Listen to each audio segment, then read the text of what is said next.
De A-junioren van VV Zwaagwesteinde nemen het op in het sterke Jereveen. Bij de Westereenders speelt een neef van Marianne Vaatstra.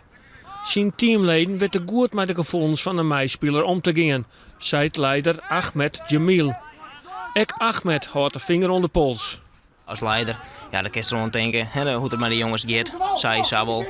En ja, wat er gebeurt, om elke jongen moet er gewoon denken.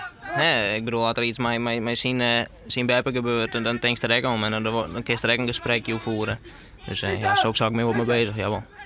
De Westereenders hebben moeite met het tempo van de chinstanders die het volle heger op de ranglist stingen en komen al gauw met 0 achter. De taskogers willen het uit voetbal hebben, maar ontkomen net onder het gesprek van de dag. Ja, het is natuurlijk vreselijk wat er gebeurd is. En ik denk dat het normaal is dat ze daar nog mee doet.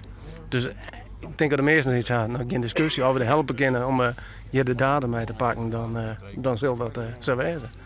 En stel hier zo in onder de lijn en die zegt van ik doe net mee, komt er dan druk op hem? Nou, dat denk ik net, want ik denk dat er dan wel over praat worden zal. Maar ik denk net dat iemand daar onder druk zetten wordt om daarom mee te gaan. Het is toch iedereen zijn eigen beslissing. Zo'n 100 meter verderop wordt er in de sporthal DNA genomen.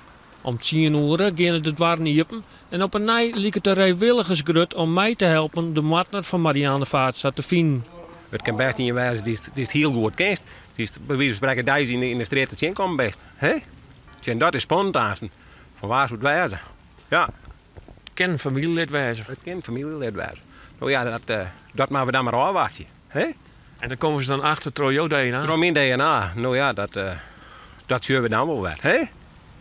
Ik zal even hennen.